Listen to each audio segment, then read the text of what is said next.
this motion. The member for Mosop has already set the basis that on Thursday, the 17th of November 2022, the government issued a directive that in effect would allow the importation of 10 million bags of GMO maize. And secondly, against this background, there was a cabinet directive on the lifting of a 10-year ban on the importation of maize. Whereas my colleague has focused largely on the question of its impact or effect on the farmers in Rift Valley, I would like to cast this debate in a much larger perspective, namely, first, in three lights. One, I want to underpin it in terms of the authority of this House, and Madam Speaker, members, under Article 94(5). The provisions there are very clear, and they state that no person has the authority to make any provision that has the force of law other than Parliament. So against this debate, we must always remember that we also have the Statutory Instruments Act and a committee which we have set in place in form of the Committee on Delegated Legislation.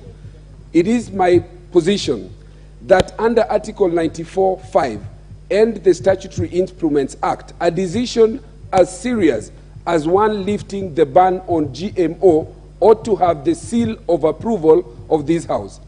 The second point that I want to underpin this debate is Article 118 of the Constitution as read together with Article 1. The power that we exercise in this House, we exercise an indirect power donated by the people of Kenya under Article 1. Under Article 1, the sovereign power can be exercised directly or indirectly.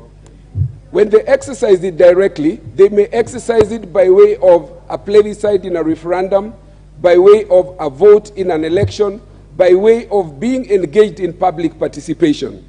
The lifting of this ban has been done against the background of a 10-year lift, and that lift, together with the report of a task force that was put in place to inquire into the health, safety, and other impacts of GMO introduction into this country, that report has never found its way into this House. That report has never been subjected to the committee that oversights the questions of delegated legislations and regulations in this House, Madam Speaker. Secondly, or thirdly, the other point that I wish to underscore is a statement that was made by the Cabinet Secretary for Trade. The Cabinet Secretary for Trade appeared to be suggesting that we could as well import GMO because there are 1,000 ways in which people could die in this country. So introducing another form of death appears to him to be something that is so casual.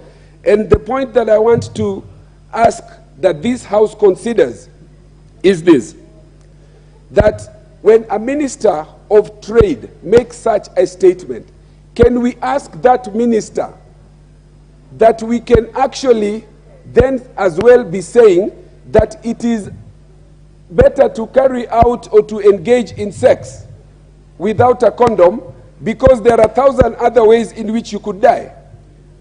I want to suggest that we donate the Honorable Moses Kuria to Koinange Street, where we can keep him for 1 year to have sex for free without condoms, because there are 10,000, 1,000 other ways in which you could die as a Kenyan citizen.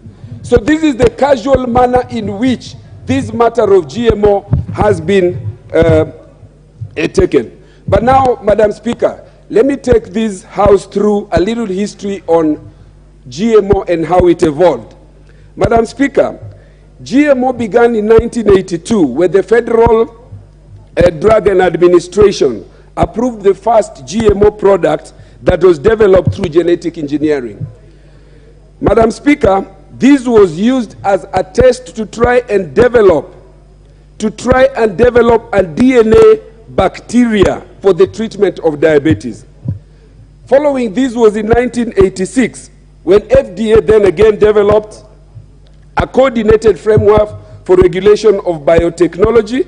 This policy described how US FDA and US EPA, which is the Environmental Protection Agency, and the Department of Agriculture would together regulate GMO. So the question is, even as we look back to where the US has come, a technology that is 1982, I believe I was in Form 1 then. This is very recent technology. You come to 1992, it is only as recent as this that the FDA in the US put in place a policy that food from GMO plants could meet the same standards and requirements as those of indigenous. It was a step-by-step thing in the US, which in itself right now has very strong consumer protection law that separates and delineates at the market. This is GMO, this is organic. Then you come now to 1992.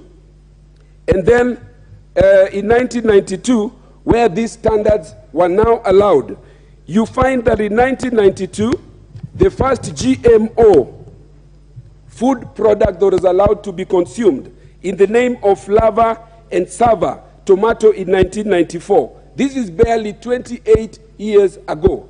So it is surprising that the CEO of a multinational company by the name of Bill Gates would come to this country and mislead the Kenyan citizens that he has been consuming GMO food for as long as he has been alive.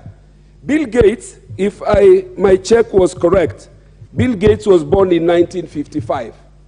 GMO, the first introduction of GMO tomato, was in 1994.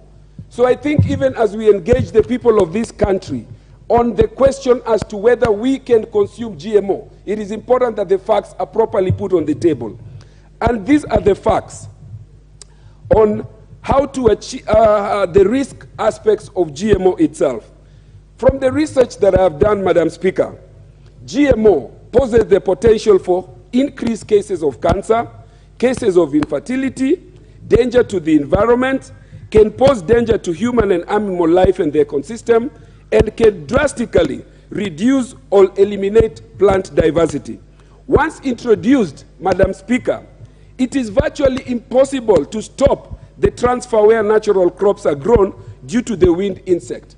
There has also been the question of when you have a 2-acre farm where you want to plant indigenous seeds or hybrid seed or crossbreeds, and you have a neighbor who wants to do GMO.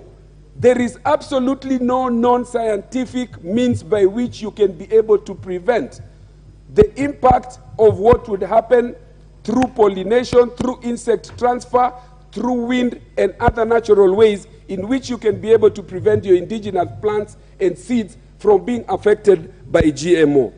Madam Speaker, even as we adopt or are attempting to adopt GMO, it is important that this House knows that there are countries, the very same Western countries, that have run away from GMO.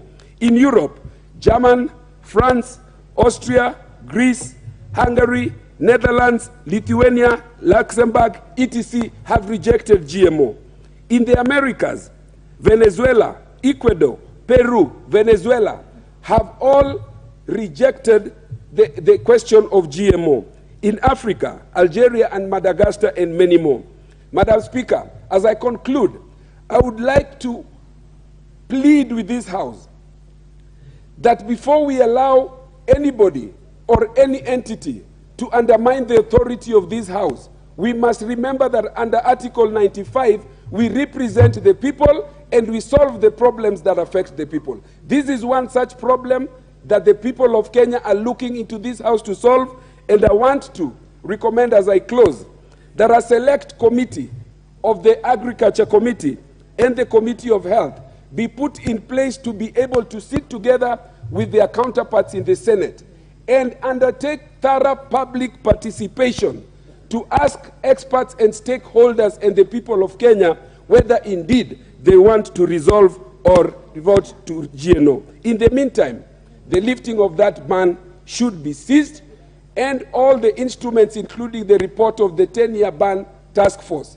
should be brought to this House through the Committee of Delegated Legislation. I thank you, Madam Speaker. Honorable